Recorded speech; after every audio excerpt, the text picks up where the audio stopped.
All right, let's get right into it. When the CEO of NVIDIA, the company that is literally at the center of the entire AI revolution, says something, well, people listen. And recently, Jensen Huang said something that sent absolute shockwaves through the tech world. That was the quote that grabbed all the headlines. You can see why. It's simple, it's shocking, and it sounds like he's declaring a winner in the single most important tech race of our lifetime. But, like with most big headlines, the real story is way more complex, and honestly, a lot more interesting.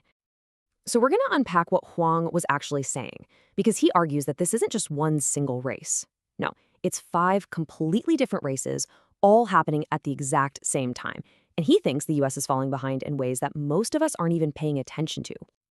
To really get past that headline, we have to understand the framework he uses to think about this whole competition. He has this concept he calls the AI five-layer cake.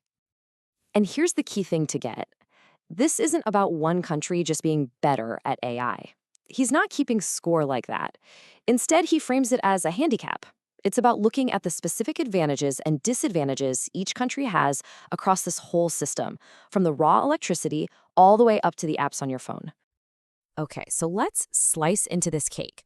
Huang lays out these five distinct layers. We're going to go through them one by one and handicap the US and China on each, starting right at the bottom at the foundation. You've got energy as the base, then you stack on chips, infrastructure, models, and right at the top, applications. Every layer depends on the one below it. So a weakness down at the bottom, it can totally cripple everything above it. Let's start there, in the physical world. First up is the hardware. We're talking about the actual physical stuff you need to even get in the game of AI at a massive scale.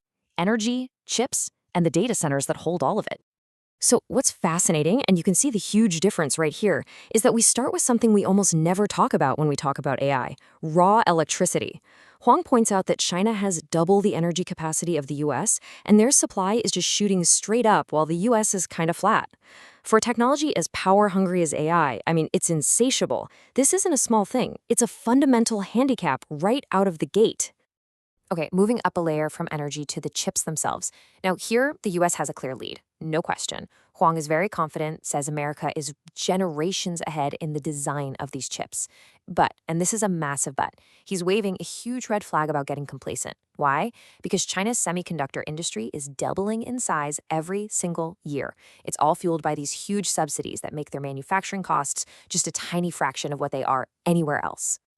And this quote just hits it right on the head. This is the core of his warning.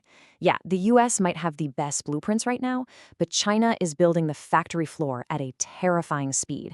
And to just ignore that capability, he says, is a huge strategic blunder. Which leads us right into layer 3, infrastructure. In the US, if you want to build a new AI data center, you're looking at about 3 years from breaking ground to flipping the switch. In China, well, Huang gives this incredible example. He says, they can build a hospital in a weekend. Think about that. That speed, that velocity of building is just a massive competitive advantage when time is everything. Okay, so that's the hardware, the physical foundation. But the race is just getting started. Now we have to move up the cake to the software layers, the code, the algorithms, and maybe most importantly, how society itself decides to actually use all this stuff. Now, when we get to layer 4, the AI models, we see this really interesting split.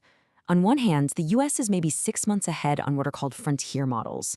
You can think of these as the top secret high-performance engines built behind closed doors at places like OpenAI. But on the other hand, Huang says China is way ahead in open source models.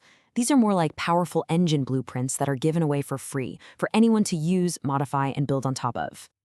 So why is that such a big deal? Who cares about the free stuff? Well, it turns out it's the lifeblood for innovation across the entire economy. It's what startups need to get off the ground, what university researchers use to experiment. Huang basically calls it the Linux of the AI world. And by leading here, China is just fueling this much broader, faster wave of AI adoption everywhere. And that brings us to the very top layer. And, this might be the most important one of all, applications. How do people, how does society actually feel about AI? In the US, there's a ton of fear, a ton of anxiety. But in China, the public is overwhelmingly optimistic. And that lets them adopt and apply the technology way faster, across every single industry you can imagine. And look at this chart. It makes the point so clearly. Huang mentions a poll that asked a simple question: will AI do more good than harm? And the results are a perfect mirror image of each other. In China, 80% of people say yes, it'll do more good. In the US, it's pretty much the opposite. That social license to operate, to move fast, that's a huge, huge factor that we often totally overlook. And that's really the bottom line. He brings up history. Electricity was invented in the UK, right, but it was the United States that actually applied it faster and more broadly than anyone else. And that's who won that Industrial Revolution.